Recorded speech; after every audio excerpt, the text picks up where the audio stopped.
Selamat pagi saudara, selain informasi tentang pembunuhan di Bangka Belitung, masih ada informasi lain, diantaranya seorang wartawan ditemukan tewas mengapung di Taman Wisata Air Uleleu Aceh, serta seorang pengedar uang palsu ditangkap di Depok, Jawa Barat. Segera kita jelang booster pagi selengkapnya.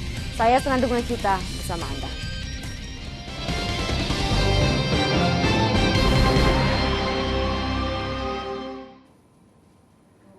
Saudara, seorang warga Dusun Plek, Desa Tanjung Niur, Kabupaten Bangka Barat, Bangka Belitung, Selasa siang ditemukan tewas terkubur di lubang galian tambang timah.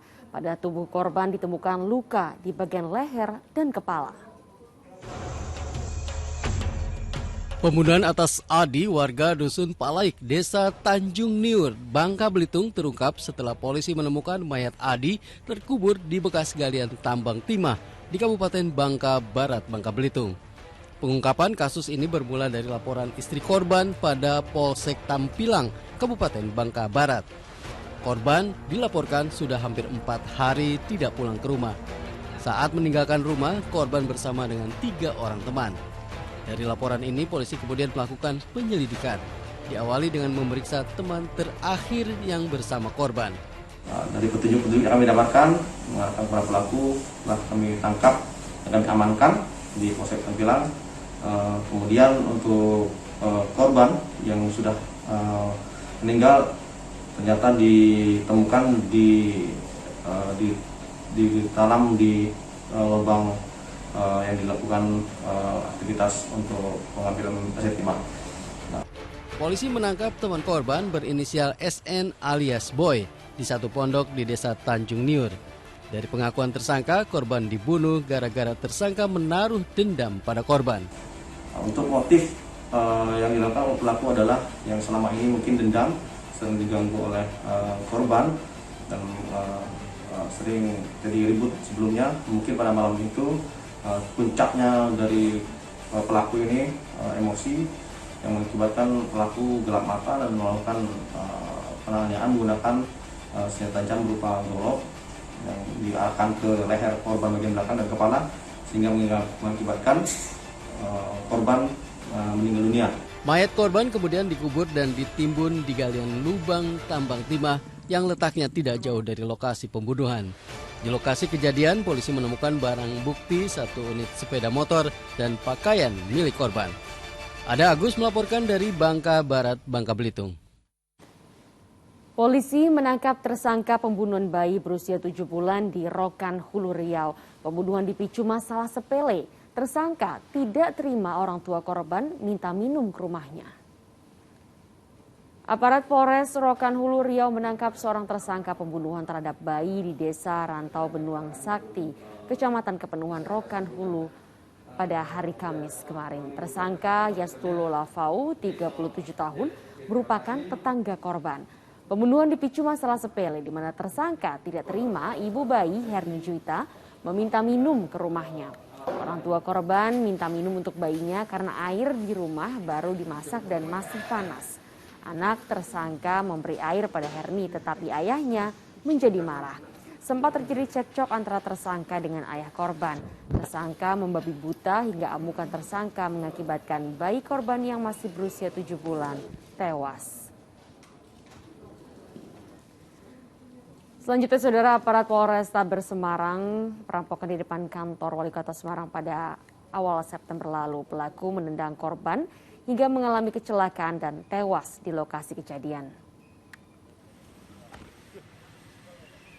Awal September lalu, 2 orang pengendara sepeda motor ditemukan tewas tergeletak di jalur sepeda di Jalan Pemuda, tepatnya di depan kantor Wali Kota Semarang. Keduanya merupakan korban begal. Aksi begal yang dialami korban sempat terekam kamera pengawas. Korban yang berboncengan ditendang pelaku hingga mengalami kecelakaan tunggal dan tewas di lokasi kejadian. Pelaku yang berjumlah 3 orang kemudian menghampiri korban dan langsung menggasak ponsel serta dompet milik korban. Kamis siang atau 2 minggu berselang, aparat Polrestabes Semarang membekuk Adi Kurniawan. Adi merupakan eksekutor saat membegal korban. Pelaku yang buron selama 9 hari ini ditangkap di daerah Poncol, Semarang saat hendak pulang ke rumahnya. Sempat kabur ke daerah Subang. Jawa Barat. Ya, ke daerah Subang, Jawa Barat. Selanjutnya tim sempat ke sana melakukan pengejaran. Dia tahu, dia monitor, kemudian ke Pekalongan dan akhirnya kembali. Jadi kemudian tadi malam berhasil kita tangkap. Atas perbuatannya, pelaku Adi terancam hukuman 9 tahun penjara.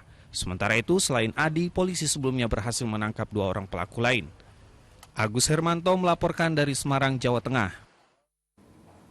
Aksi pencurian dengan modus memecahkan kaca mobil di sebuah masjid di daerah Harjamukti, Cimanggis, Depok, Jawa Barat terekam kamera pengawas CCTV. 2 orang pelaku beraksi di malam hari dan berhasil menggasak tas berisi barang berharga milik korban. Inilah rekaman kamera pengawas yang memperlihatkan aksi pencurian dengan modus pecah kaca mobil. 2 orang pelaku beraksi di malam hari mengincar sebuah mobil yang tengah parkir di depan masjid di daerah Harjamukti, Cimanggis, Depok. Seorang pelaku yang bertugas sebagai eksekutor terlihat memantau suasana di sekitar lokasi. Setelah memastikan kondisi aman, pelaku langsung memecahkan kaca mobil lalu menggasak tas milik korban. Keduanya pun langsung melarikan diri. Menurut pengurus masjid, aksi pencurian itu terjadi saat korban tengah sholat Isya. Korban datang sekitar jam 18.57, parkir. Kalau kita lihat dari CCTV kejadiannya sekitar 18.59, berarti cuma 2 menit. Mungkin korban belum melaksanakan sholat Isya, sudah ada kejadian. Korban kehilangan sebuah ponsel, jam tangan dan surat berharga yang disimpan di dalam tas. Sementara pasca kejadian, korban langsung melapor ke Polsek Cimanggis, Depok. Nahyudi melaporkan dari Depok, Jawa Barat. Zoni Jamil, seorang wartawan di Aceh, ditemukan warga tewas di objek wisata air Uleleu, Desa Ulecot, Kecamatan Meraksa, Kota Banda Aceh, Aceh pada Kamis siang. Penemuan mayat pekerja media ini mengejutkan warga. Dari identitas yang ditemukan di tubuh korban, mayat yang ditemukan di objek wisata air Uleleu, Banda Aceh ini bernama Zoni Jamil, seorang wartawan. Korban ditemukan warga yang sedang memancing di kawasan wisata Uleleu. 3 orang mancing. Tiba-tiba lewat mayat itu terapung. Sama jauh lihat nggak nampak, bukan mayat. Pas dekat, lihat mayat, sosok mayat itu. Terus Bapak lapor ke warga? Atau lapor ke warga mengambil polsek, Kang polsek. Sejauh ini belum diketahui penyebab kematian Zoni Jamil. Tim identifikasi Polresta Banda Aceh baru mengumpulkan bukti-bukti petunjuk pembunuhan berupa telepon genggam, uang, serta sebilah pisau dapur. Muhtarudin Yaakob melaporkan dari Banda Aceh, Aceh. Kita ke informasi lainnya, seorang lelaki Parubaya ditangkap polisi di Pasar Pal Cimanggis, Depok. Lelaki ini tertangkap basah menggunakan uang palsu untuk berbelanja. Jangan diberantakan ini.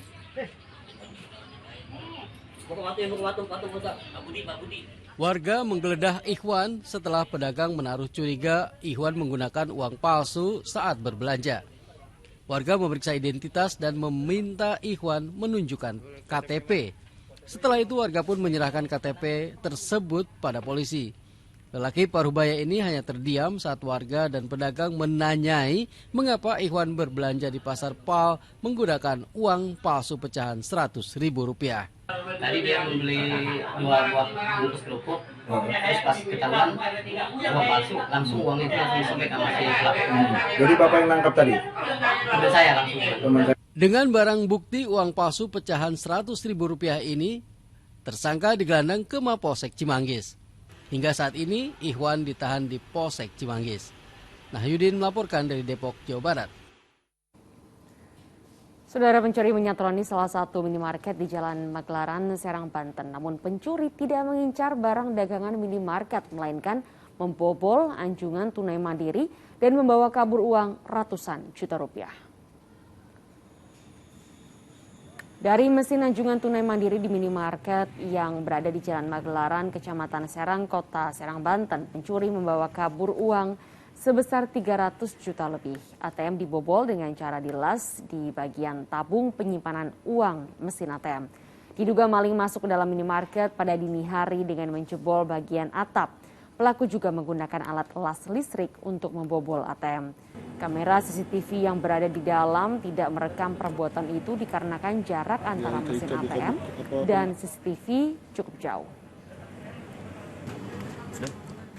Kita ke informasi mancanegara. Di Amerika Serikat, saudara, pengamanan di bandara semakin diperketat terutama pasca terjadinya serangan teror 11 September yang sangat mengejutkan. Pemerintah Amerika juga memperbaharui standar pengamanan terutama di bandara. Selengkapnya dilaporkan Alam Burhanan dari Amerika Serikat.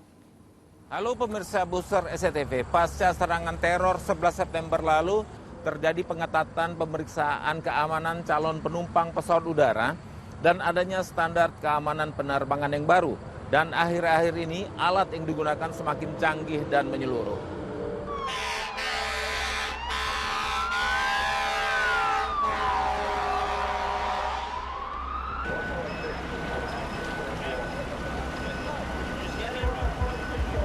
Serangan pada menara kembar World Trade Center New York masih menyisakan banyak ingatan buruk atas peristiwa teror tersebut. September 11th, we responded to the Twin Towers. We had no idea how many people were actually in the towers. The estimate was between 25 and 50,000. Ultimately, 750 members of the fire department responded, and their job was to evacuate as many people as possible, and we did evacuate thousands. But before we could get everyone out of that building, we ran out of time, and 343 of our members were lost, almost half of those who responded that day.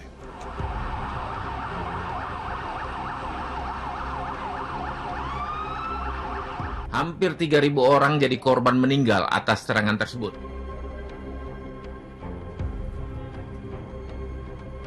Pihak keamanan telah mendeteksi pesawat penerbangan sipil yang terlibat salah arah, tapi tidak mengira pesawat tersebut telah dibajak karena sebagian mengira pesawat mengalami masalah teknis.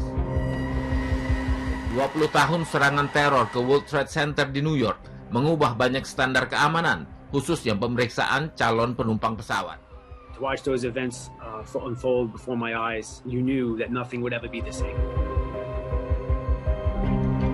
Thomas Carter sekarang bertanggung jawab akan keamanan bandar udara di Amerika. Salah satu upaya menciptakan keamanan penerbangan adalah dengan menggunakan teknologi modern. Technology is a key facet of our counterterrorism mission, and it's one of our key tools. Terkadang teknologi yang digunakan kasat mata dan tanpa disadari oleh calon penumpang, seperti pemindai benda yang dicurigai di dalam tas, gelombang cahaya untuk mendeteksi cairan berpotensi menjadi bahan peledak, dan biometrik atau pendeteksi wajah untuk memastikan identitas seseorang.